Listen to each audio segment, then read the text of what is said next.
करोड़ों लोगों की आस्था के केंद्र श्री राम जन्मभूमि मंदिर में चढ़ावा चोरी का मामला उजागर होने के बाद हड़कंप मच गया है। राम मंदिर के चढ़ावे में गबन के आरोप लगने के बाद से ही विपक्ष लगातार हमलावर है। साधु संत दोषियों को सजा देने की मांग कर रहे हैं। इस बीच छतरपुर स्थित बागेश्वर धाम के महंत पंडित धीरेन्द्र कृष्ण शास्त्री का बड़ा बयान आया। उन्होंने कहा कि चढ़ावा चोरी ने सनातन का नुकसान किया, दान चोरी करने वालों को दंड मिलेगा। धीरेन्द्र शास्त्री ने आगे कहा कि रावण ने माता जानकी का हरण किया था तो उसकी समूल वंश नाश हुआ था। जिन्होंने पाप किया उन्हें उसका महादंड मिला। बागेश्वर धाम सरकार का कहना है कि भगवान के यहाँ पर रहकर जो भगवान से भयभीत नहीं हुआ और ऐसा कुकृत्य किया, निश्चित है कि वो महादंड पाएगा। सभी मंदिर और संतों पर प्रश्न चिन्ह खड़े हो गए। इसलिए राम मंदिर की इस घटना के बाद सनातन वैश्य परंपरा भगवान के प्रति पूर्ण समर्पित लोगों को ही भगवान के मंदिर की सेवा का कार्य मिलना चाहिए। धीरेन्द्र शास्त्री ने एक बार फिर मुस्लिम समुदाय पर बयान दिया। उन्होंने कहा, भारत के मुसलमानों को इंडोनेशिया जाना चाहिए, देखना चाहिए जो 5 वक्त की नमाज पढ़ते हैं वो दिवाली भी मनाते हैं और कथा भी सुनते हैं। लव जिहाद मामले पर धीरेन्द्र शास्त्री ने कहा, संस्कार के संरक्षण की जरूरत है। हमको पवित्रता के लिए जो भी आए मैं उसका स्वागत करता हूँ। उन्होंने कहा कि इस मामले में दोषी पाए जाने वालों पर को बख्शा नहीं जाएगा और सख्त कार्रवाई होनी चाहिए। हालांकि उन्होंने ये बात भी रखी कि मामले का राजनीतिकरण करना ठीक नहीं है। उन्होंने ये भी उम्मीद की है कि मंदिर में श्रद्धा के चढ़ावे आदि में आगे कोई भी शिकायत न आए।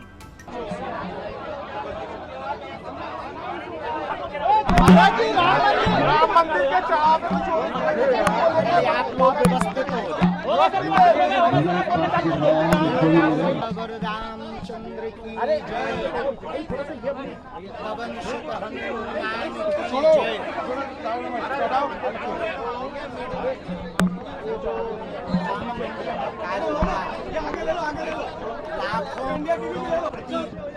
श्रद्धा में देश पहुंची।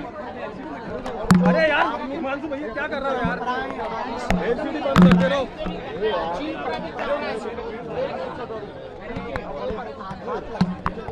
इस घटना से सनातन की ही क्षति हुई है। यह कुकृत्य जिन्होंने किया, हमने पूर्ववत कहा कि भगवान राम जी के यहाँ पर रहकर इस प्रकार का कृत्य करने वाले व्यक्ति महादंड पाएंगे। रावण ने माता जानकी जी का हरण किया था तो उसका समूल वंश नाश हुआ था और लाखों करोड़ों लोगों की श्रद्धा का केंद्र भगवान के यहाँ पर रहकर जो भगवान से और धर्म से भयभीत नहीं हुआ और उस ऐसा कुकृत्य किया, निश्चित है वो महादंड पाएगा। महाराज राम मंदिर के बाद भगवान मंदिर में सवाल खड़े हो रहे हैं, कहा जा रहा है कि शंकराचार्य के कंट्रोल में होना चाहिए। यही धर्म विरोधी ताकतें यही विचित्र स्थितियां बना रही हैं कि सभी मंदिर और संतों पर प्रश्न चिन्ह खड़े किए। हम एक बात जरूर कहेंगे कि राम मंदिर की इस घटना के बाद सनातनीय वैष्णव परंपरा, संत परंपरा जो भगवान के प्रति पूर्ण समर्पित हैं, ऐसे लोगों को ही भगवान के मंदिर की सेवा का कार्य मिलना चाहिए। संघ पर तमाम आरोप लग रहे हैं, संघ और बीएसपी पर तमाम आरोप लग रहे हैं, चंपत राय पर आरोप लग रहे हैं। चंपत राय पर मामला दर्ज नहीं हुआ, इसको लेकर क्या कहेंगे आप? हम तो इस पे हमें पता नहीं, पर एसआईटी गठित है, देश में जांच एजेंसियां हैं, वो जांच करें और कर रही हैं, अभी चल ही रही है ऐसा जैसा हमको आप लोगों के ही द्वारा पता। विदेशों में लगातार ये जो हुआ है आपके सामने, विदेशों में किस तरीके की बात चल रही है? विदेशों में तो ऐसा कुछ खास नहीं है। विदेशों में जो सनातनीय परंपरा को मानने वाले लोग हैं उनके मन में जरूर एक आध बार आता है, तो हमने जकार्ता में उस बात का उल्लेख भी किया था। आप इंडोनेशिया गए जहाँ पे 1998 में गणेश जी का फोटो था, उसपे भारत के मुसलमानों को भारत के मुसलमानों को इंडोनेशिया जाना चाहिए। वहाँ देखना चाहिए कि जो 5 रोजाना नमाज पढ़ते हैं वो दीपावली का दिया भी जलाते हैं, राम कथा में भी आते हैं और सभी परंपराओं का सम्मान भी करते हैं। ऐसा हमने इंडोनेशिया में जाकर के देखा।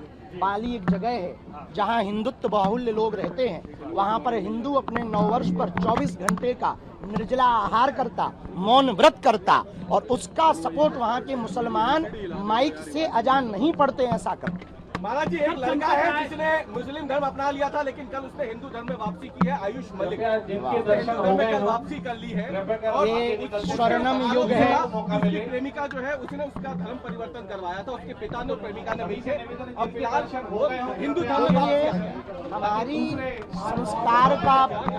संस्कारों का पोषण व्यवस्थित रूप से होगा तो हमें नहीं लगता है कि कोई हमको परिवर्तित कर पाएगा, और उसका स्वागत है। धन्यवाद। चंपत राय पर मामला